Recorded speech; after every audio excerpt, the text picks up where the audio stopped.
The San Francisco Symphony has had the extraordinary good fortune of collaborating with John Adams over many decades now.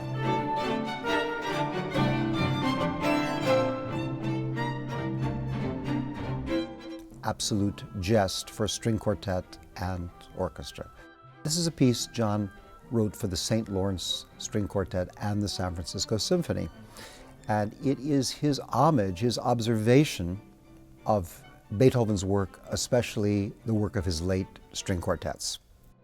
I have long been a huge fan of the late Beethoven string quartets. I mean, most of those quartets people know of as rather heavy music full of gravitas, but there are these scherzos which are as light and as powerful and as energetic as the slow movements are deep and slow and lyrical.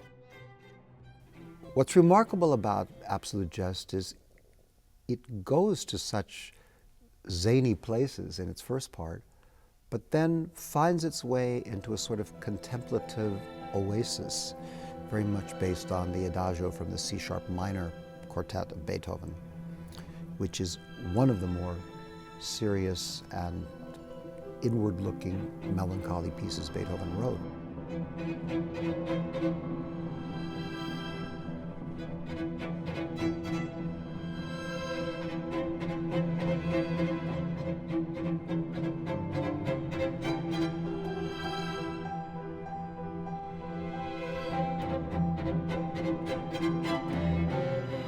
I wrote it very much with the San Francisco Symphony in mind, and particularly with MTT in mind. The orchestra's sort of grown up with John. You know, he's been writing for the orchestra for so long, and I think the musicians in the orchestra really have a special affinity and love for his music.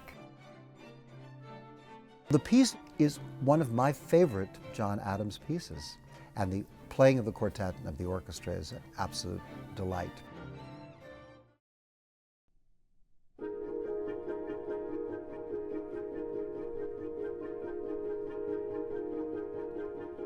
I composed grand pianola music in 1982 when I was still living in the Haight-Ashbury.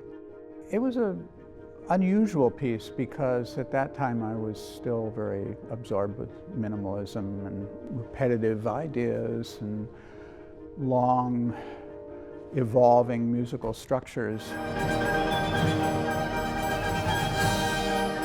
It's an unusual piece because it's a mixture of minimalism and crazy references to Beethoven and gospel music and Rachmaninoff and Thelonious Monk, all sort of wrapped up into an unusual and basically very congenial piece. It is a very striking piece, full of the optimistic rhythmic drive of John's early work, and also a kind of grand sense of American piano school virtuoso playing.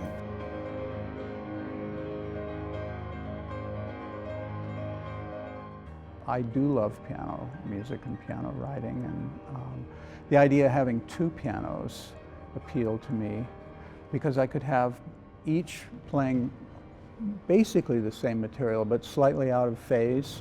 So you get not just a simple cascade of E flat major or B flat major, but you get a virtual Niagara of notes. It creates its own kind of electronic digital delay. The opportunity to do this and to record it with the San Francisco Symphony some 30 years after I gave the world premiere here in San Francisco was a real treat.